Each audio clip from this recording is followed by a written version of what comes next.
Bonjour à tous, bienvenue pour cette émission Buzz Cato. Alors je suis ravi de vous retrouver aujourd'hui. On va parler, oh là là, on va parler drive eucharistique, ça vous intéresse? Et puis on va parler peut-être un peu confinement, dictature, et comment nous on supporte tout ça. Ça vous intéresse? Allez, c'est parti. Alors, en effet, vous sortez de confinement. Eh bien, tant mieux. Mais je vais vous tout de suite commencer mon propos par une petite histoire qu'une institutrice vient de me raconter. C'est l'histoire d'un... Et c'est une histoire vraie. Au mois de septembre, elle a accueilli, elle est institutrice spécialisée, elle a accueilli un autiste, un petit enfant. Vous savez ce qu'il avait comme phobie, comme maladie? Il avait peur de prendre des microbes, voilà, des virus qui étaient de partout. Et il est arrivé avec une grande écharpe, il avait des gants et un bonnet, il avait trop peur de tomber malade. Elle m'a raconté, je ne vous mens pas, qu'elle a mis de septembre à mars, jusqu'à la fermeture de l'école, à lui apprendre à se sociabiliser, c'est-à-dire à rester avec les autres, à progressivement enlever le bonnet, enlever les gants, et son écharpe. Il n'y avait rien à craindre, il ne fallait pas qu'il ait peur. Vous voyez où je veux en venir? Peut-être pas, hein, mais ce qui est vrai, elle se dit, mais il va falloir que je l'accueille là, fin mai, il va revenir à l'école, et je vais lui apprendre tout l'inverse, à se laver les mains, à mettre un masque. C'est incroyable, incroyable cette histoire. Je vous raconte une autre histoire. Une directrice d'école qui me disait, eh bien, on avait affiché dans tous les lieux qu'il fallait, parce que on est dans notre école, les affiches que l'État nous avait envoyées. Et on avait affiché un truc, une affiche où on voyait la République, Marianne, c'était marqué «La République se vit à visage découvert». Il y en avait de partout. C'était contre le moment du voile, vous vous rappelez, c'était aussi contre les black box. Les gars, ils manifestaient en se cachant le visage. C'était à ce moment-là. C'est pas si vieux, hein, les gilets jaunes, ça vous rappelle quelque chose? On a l'impression que c'était dans le vieux monde, dans l'autre monde. Et là, on est passé carrément dans un autre monde. Elle me dit, bah, je suis en train de mettre les autres affiches en ce moment.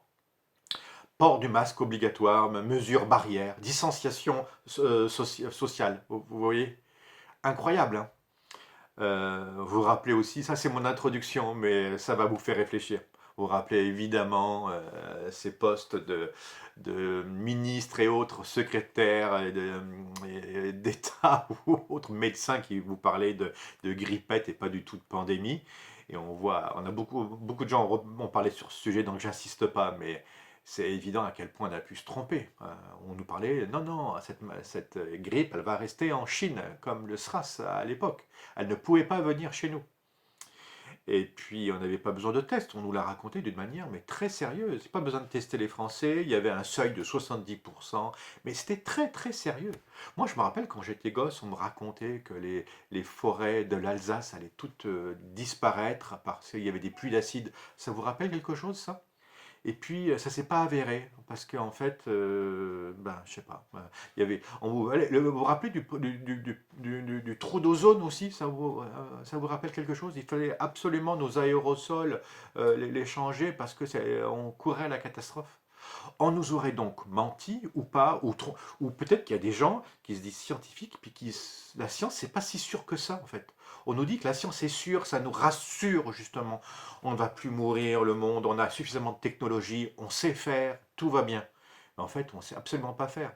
On a trop peur que Big Brother nous espionne de partout, nous flique par Internet et autres. Mais en même temps, en parallèle, on n'est même pas capable de sortir une application Covid qui va simplement nous dire qui est malade et qui n'est pas malade autour de nous. Donc, tiens, bizarre, il faut quand même être très attentif à ce qu'on nous raconte et pas non plus croire forcément. Inversement, il ne faut pas tomber dans la théorie du complot.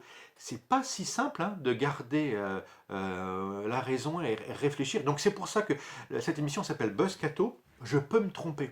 Dans un mois, je dirais peut-être le contraire, parce qu'on m'aura prouvé le contraire, tout simplement. Il faut absolument chercher. Mais en tant que chrétien, je dois d'être intelligent, consacrer mon intelligence à Dieu, évidemment, et réfléchir, et pas me laisser peut-être malmener par des gens qui vont peut-être faire n'importe quoi autour de moi, au nom de quoi? Au nom de la liberté, mais qui vont peut-être m'en priver de liberté. Parlons-en maintenant après mon introduction. Donc, on est d'accord avec nous, il y a des gens qui se sont trompés. Bon, ben, ça arrive moi-même, nous tous, qui ne s'est jamais trompé. Mais en ce moment, dans quelle époque on vit? J'ai beaucoup apprécié une émission, je ne vais pas la citer, mais vous allez vite la retrouver, d'un célèbre chroniqueur qui disait que, en fait, si on voulait prendre le pouvoir aujourd'hui, ce n'est pas un dictateur qui prendrait le pouvoir en France, c'est pas un militaire qu'il devrait mettre à l'antenne. Parce qu'on ne les écoute pas, les militaires, nous les Français ou les gendarmes, on n'a absolument pas confiance. C'est un médecin qu'il faudrait mettre, hein. Et, et aujourd'hui, les armes, ce n'est pas un revolver ou un couteau, c'est une caméra, enfin c'est votre téléphone portable. Dès que vous vous mettez à filmer, les gens, enfin c'est d'une force, et grâce aux réseaux sociaux, hein, et vous pouvez distribuer cette vidéo, même un simple prêtre comme moi, qui n'est ni scientifique ni quoi que ce soit, peut s'exprimer. Donc vous vous rendez compte, la force d'aujourd'hui et cette liberté que nous avons et qu'il faut quand même pas perdre. Mais c'est quand même impressionnant. Qu'est-ce qui est arrivé? On a réussi à convaincre les Français, à juste titre d'ailleurs, moi je pense que c'était bien, de les confiner. On a été, pendant, moi c'était 3 mois, parce que je suis en cluster, hein, dans l'Oise, pendant 3 mois assigné à résidence chez moi, avec mon assentiment en plus, donc c'est absolument génial, hein. La prison, quoi, la prison, sauf que c'était chez moi, nourri, logé, mais par moi-même. Et on a réussi à convaincre les Français, mais sans aucun problème. Quand vous vous promeniez dans les rues, il n'y avait personne, hein. Je vous assure, c'était très impressionnant. Et vous allez me dire, mais heureusement, oui, oui, oui, oui, je ne remets pas du tout en question le fait qu'on ait été confinés. Moi, je crois ce qu'on me dit, hein, ce que les scientifiques disent, que ça a économisé 60 000 vies au mois de mars, peut-être plus encore. Mais en même temps, je peux peut-être réfléchir aussi, hein, c'était bien, pas bien. C'est quand même incroyable cette histoire d'économie de vie. Et il le fallait, il faut se protéger, il ne faut pas faire n'importe quoi, il faut être sensé. Mais après, toutes les fois, vous vous rappelez, et c'est toujours le cas un peu en ce moment, lorsque je filme et je tourne cette vidéo, tous les soirs, allez, le nombre de morts de Covid tombe. Mais on n'a pas de proportion. Moi, je suis allé voir le nombre de morts qu'il y avait par jour en France. C'est 1600. Mais tant que tu n'as pas ça en tête, tu ne comprends pas. Vous savez qu'il y a en 2019, bien avant le Covid, plus de 600 000 morts en France. Dans les 600 000 morts, vous saviez que, mais c'est bon à le savoir, enfin c'est bon à s'en souvenir, qu'il y en avait à peu près 140 000, 150 000, disons, qui meurent quoi, d'un cancer. On meurt du cancer à hauteur de 150 000 morts ou de maladies cardiovasculaires. C'est le Big Mac qui vous tue en fait, hein, ou la malbouffe, ou tout ce qu'on peut respirer ou autre. C'est terrible. J'essaie de le comparer par rapport on va avoir, je pense, 30 000 morts liés au Covid. Euh, Après, hein, si on n'avait pas confiné, je crois les scientifiques et nos ministres qui nous disent qu'on en aurait eu bien plus, surtout si l'hôpital avait saturé. Je suis d'accord, hein, mais c'est pour comparer. Le tabagisme, vous savez combien c'est de morts par an? 60 000 morts. L'alcool, 30 000 morts par an. Il y a de quoi quand même faire réfléchir et à peut-être éduquer nos jeunes par rapport au tabac, par rapport à l'alcool. L'alcool, en 2020, fera autant de morts que le Covid. Et le Covid, il a arrêté même, enfin, il a tout arrêté. Il a même su arrêter l'économie, la croissance. Il va nous tout remettre en question. C'est incroyable. La blouse blanche, à quel point elle a un effet énorme. Depuis le début de cette vidéo, je vous parle avec un habit religieux. Ça marque forcément votre esprit. Vous vous dites, c'est un religieux qui me parle, c'est un prêtre. Ça peut pas être cohérent. Et ceux qui me connaissent, ils me disent, ah, mais de toute façon, c'est pas un philosophe ou un théologien, ni même un évêque. C'est un artiste. Donc, ça détermine. La manière dont on est habillé, dont on se présente, ça détermine évidemment le propos. Quand vous voyez le professeur Raoul, vous avez confiance en lui avec sa blouse blanche, mais quand vous le voyez avec ses grands cheveux de barbe, pardon, euh, de chanteur de concert de hard rock, vous pouvez peut-être avoir craindre ses propos. Tout ça, ça joue énormément. Mais j'en étais en train de vous expliquer que derrière, on vous raconte des choses et il faut peut-être quand même essayer de les analyser un petit peu et c'est ce que j'ose faire avec vous. Un ami me présentait, parce que j'écris des scénarios, il me parlait des scénarios futurs qui allaient sortir, mais il me disait, ils sont super les mecs des cités. Alors au début, vous savez, ceux qui ont bravé ils me provoquaient, hein, mais le confinement. les héros d'aujourd'hui, les Robins des Bois. C'est quoi un Robin des Bois avec sa bande de potes qui ose faire ce qu'on lui demande de pas faire que c'est les mecs sur leur scooter, ce qui faisaient du rodéo dans les rues, ils avaient peur, ils disaient qu'ils avaient peur de personne, ni des flics, ni du virus, parce qu'ils se considéraient peut-être déjà comme morts socialement. C'était hyper intéressant comme thème à traiter. Mais moi, je suis resté bien sagement dans ma maison parce qu'on me l'a dit de rester. Brusquement, quand on me disait qu'il y avait des gens qui faisaient ça dehors, je disais ah ils sont pas gentils, hein, c'est pas bien de faire ça parce que j'obéis à la société et je veux m'intégrer dans cette société, même si je suis complètement en parallèle, un marginal. Je ne vis absolument pas comme tout le monde. Je suis un artiste, je suis un religieux. Je ne travaille qu'à des choses complètement spirituelles ou artistiques. Et je suis dans un autre domaine de réflexion et d'action. Et les gens ne me comprennent pas. C'est peut-être pour ça que j'arrive à comprendre aussi les gens, les SDF et les mecs qui font du rodéo sur leur scooter. Mais ça implique peut-être de regarder ça d'un autre œil. Vous me suivez toujours? Peut-être pas, je vous ai perdu, ah, tant pis. Bon, quand je vous parlais de dictature, ce qui était intéressant, c'était quand même de voir ce que font les GAFA. Les fameuses hein, Google, Amazon, Facebook. Alors, l'État français dit non, on va pas faire une application qui dépend de Apple pour essayer de stop Covid, vous savez, pour essayer de nous fliquer, parce que sinon, ça serait mettre nos données entre les mains des GAFA, et tant mieux, et moi je partage ça, il faut absolument pas qu'on soit fliqué par des applications qui nous viennent des États-Unis, on perd complètement notre liberté, hein, vous avez compris. Sauf qu'en même temps, l'État français fait passer une loi qui s'appelle Avia, vous avez suivi. Elle vient de passer juste là, pendant ce mois de mai, qui autorise, enfin qui va pénaliser les GAFA si il y a une vidéo ou une expression sur leurs réseaux sociaux qui reste plus de 24 heures et qui est contraire à la loi ou à la liberté d'expression, mais même au contraire, même contre stigmatisante par rapport à telle ou telle communauté. Donc, vous dites quelque chose sur cette chaîne YouTube, si je dis quelque chose qui ne correspond pas à la norme, hein, YouTube doit, en moins de 24 heures, supprimer cette vidéo. Donc, vous imaginez le manque de liberté d'expression. Ça veut dire, c'est pas un juge hein, qui va me coincer et qui va me dire non, ce propos ne correspond pas. Oh, jusqu'à présent, on avait une justice en France et puis vous pouviez porter plainte et dire cette expression ou ce propos sur cette chaîne YouTube est contraire au voilà. Et il y avait un juge qui disait ah là, on la supprime. Là, ce n'est plus un juge, c'est YouTube qui va vous supprimer, c'est Facebook qui va vous supprimer. Ah, et il faudra qu'ils réagissent en moins de 24 heures. Donc c'est même pas un être humain qui va le faire, c'est des algorithmes. Dès que quelqu'un, la Gestapo d'aujourd'hui va porter plainte, boum, vous allez être supprimé. Toutes les associations de liberté d'expression, toutes sont vent debout contre cette loi qui vient d'être adoptée. C'est pas un projet de loi, elle vient d'être adoptée et ça y est, c'est fait. On vit là, sous cette loi-là en France. Vous y avez réfléchi à ça on est un peu, il s'est passé un peu inaperçu hein, à travers, sortie de déconfinement, on ne parle plus que est-ce que je vais pouvoir aller au restaurant ou pas, mais à côté de ça, on vient de perdre beaucoup. Bon allez, je passe à la sphère catholique parce que c'est quand même ça le propos de ma vidéo aujourd'hui.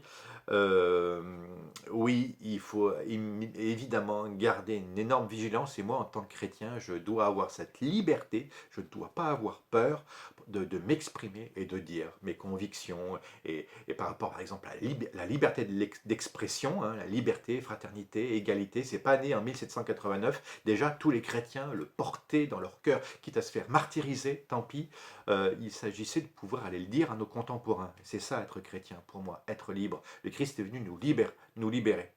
Donc évidemment, il y a une vigilance à avoir par rapport à l'ingérence de l'État, par rapport à, par exemple, quand des policiers sont rentrés dans une église, l'archevêque de Paris a eu raison de dire on va aboyer très fort parce que toucher la liberté d'expression à la liberté religieuse, c'est très grave. Dans la sphère catholique, pareil, il s'agissait de faire très attention, on a failli risquer le pire. Il ne s'agissait pas de nous faire, de nous laisser enfermer dans une catégorie de ceux qui pensent qu'à leurs petits besoins. Et vous voyez, alors nous, de notre côté, on pensait à notre désir de messe. et donc on le revendiquait comme un martyr.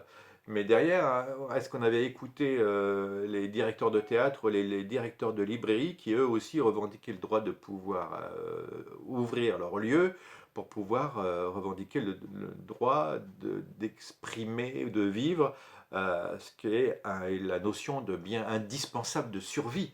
On n'a pas besoin uniquement de nourriture, hein, mais notre monde d'aujourd'hui, qui était très matérialiste, ne comprenait pas ça.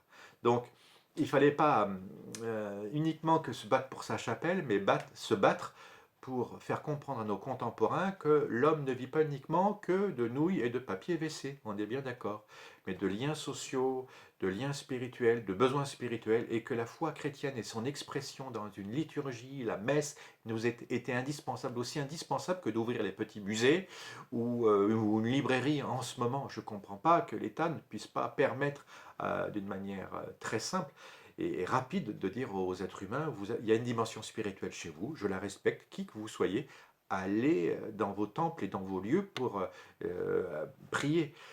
C'est le moment d'expliquer à nos frères et sœurs, artistes et autres, ce qu'est et nos frères et sœurs qui ne sont pas chrétiens, ou bon, ce qu'est la liberté d'expression au niveau spirituel, la liberté de culte et de pouvoir vivre de cela.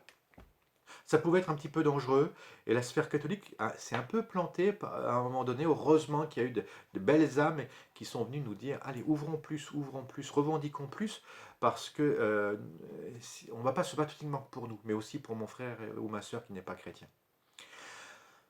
C'est quoi ce grand désir de l'Eucharistie qui a animé tant de personnes et qui leur faisait signer des pétitions, et ils étaient à deux doigts de repartir en croisade? C'était ce bien indispensable qu'était l'Eucharistie. Mais vous savez que pendant tout le confinement, les prêtres n'ont pas cessé de pouvoir célébrer la messe. Il n'était pas interdit de célébrer l'Eucharistie, simplement ça l'était en privé. Et après, le mode que les prêtres ont pris pour distribuer cette Eucharistie, alors là, je pense qu'il y a de quoi réfléchir, en vue de la prochaine épidémie, évidemment, hein, mais il y avait quand même de quoi être étonné de la manière dont on l'a vécu. L'Eucharistie, c'est un bien indispensable à ma survie spirituelle. Est-ce qu'on est bien d'accord? C'est ce que l'Église disait depuis toujours. Mais depuis le XXe siècle, vous vous rappelez, Saint Pie X, qui donne en 1910 et qui permet la communion aux petits-enfants à partir de 7 ans, et qui nous demande d'aller à la messe au moins une fois par an pour Pâques et se confesser, mais aussi cette nécessité d'y aller tous les dimanches. Je suis un peu étonné. On nous dit, il faut aller à la messe tous les dimanches. Là, maintenant, en ce moment, on nous dit, non, non, vous avez le droit, c'est bon, plus de messe le dimanche. C'est un peu comme l'enfant autiste du début de cette vidéo. C'est quand même surprenant comme propos. L'Eucharistie, c'est quand même un bien indispensable. Et on a progressé au cours des siècles. Avant, on communiait très peu. Je pense encore à nos frères et sœurs arméniens ou orthodoxes. Ils n'ont pas du tout le même regard par rapport à la communion que nous. Nous, c'est un vrai acquis pour l'Église catholique, ce désir de communion. Il faudrait quand même pas régresser là-dessus. Et donc, c'est vrai qu'on dispense depuis 3 mois les chrétiens d'aller à la messe, et tout va bien. Il n'y a pas une petite réflexion, il y a quand même, je trouve, un énorme problème.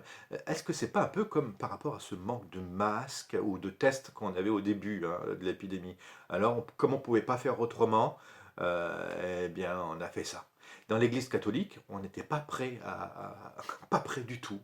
Et alors, on ne pouvait pas faire autrement que de dispenser tout le monde d'Eucharistie. Parce que on n'était pas prêt. Mais maintenant, je peux vous assurer que le gouvernement, il va faire comme en Corée du Sud. Les Coréens, et à cause du SRAS, ils étaient prêts, eux. Donc, ils ont confiné que des petits morceaux, ils avaient les tests, ils avaient les masques, et ça leur a permis de ne pas bloquer tout le pays. Par rapport à l'Eucharistie, c'est la même chose. Maintenant qu'on est averti, le prochain Covid, 2020-2021, j'espère que l'Église catholique ne va pas refaire la même chose. Bah, restez chez vous, tout va bien, hein. L'alternative du drive eucharistique ou du sas eucharistique, appelez-le comme vous voulez, doit se penser maintenant, hein. Qui va nous sortir un texte? Quel penseur? C'est pas aux artistes comme moi à faire ça, hein, d'accord? C'est à vous, pas uniquement vous les évêques, hein, ou vous les pasteurs, mais vous aussi les penseurs chrétiens d'aujourd'hui. Il faut peut-être quand même se mettre à réfléchir là-dessus. Euh, c'est quoi une paroisse? Il faudrait peut-être se remettre à réfléchir à ça. Euh, Parce que quand je pense à Drive Eucharistique, à qui je distribue l'Eucharistie, quand j'en parle à mes confrères prêtres, parfois ils sont un peu perdus. On leur donnerait comme ça à n'importe qui? Bien sûr que non, mais il faudrait savoir ce que c'est que. Il faudrait forcément avoir une formation vidéo, au moins. Et puis aussi, peut-être maintenant, quand vous pouvez vous libérer de nouveau, vous êtes déconfiné, réfléchir à ce qu'est votre paroisse. Quand vous interrogez un prêtre français sur ce qu'est une paroisse, il va vous dire: oh ben moi j'ai 20 000 habitants. Ils sont tous pratiquants. Ah ben non, ah ben non, non. J'ai euh, 1000 communions à Pâques, c'est ce qu'il va vous dire.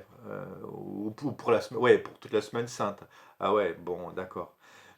Mais est-ce que c'est bien réaliste ça? Et oui, sans doute. Mais moi, je me rappelle quand je suis allé en Terre Sainte, je posais la question: combien vous avez de paroissiens? À un prêtre d'une église latine ou orientale, je ne sais plus, à Jérusalem, et il m'avait répondu: j'ai 20 familles. Ah, tiens, il les connaissait personnellement. Et la notion de chef de famille, c'est quelque chose, hein. Pouvoir donner au chef de famille l'Eucharistie du dimanche quand on est confiné, il va porter la communion aux siens. Et puis il y a des catéchistes qui vont porter la communion et aux malades et aux gens qui seraient seuls. Il y a quand même une, une réflexion, une organisation pour que la prochaine fois, les gens ne soient pas privés de la messe, qu'ils puissent au moins la suivre par la vidéo, comme ce qu'ils ont pu faire en ce moment, très bien, ça, mais après qu'on puisse aussi leur porter l'Eucharistie, non? Il y a plein d'initiatives à avoir. Ma foi, c'était tout le propos de ce Buzz Catho. J'espère que maintenant on va tous se mettre à réfléchir comment ne pas priver les uns et les autres de ce viatique indispensable qui est Jésus qui se donne. Alors je sais, hein, qui se donne d'une manière aussi spirituelle.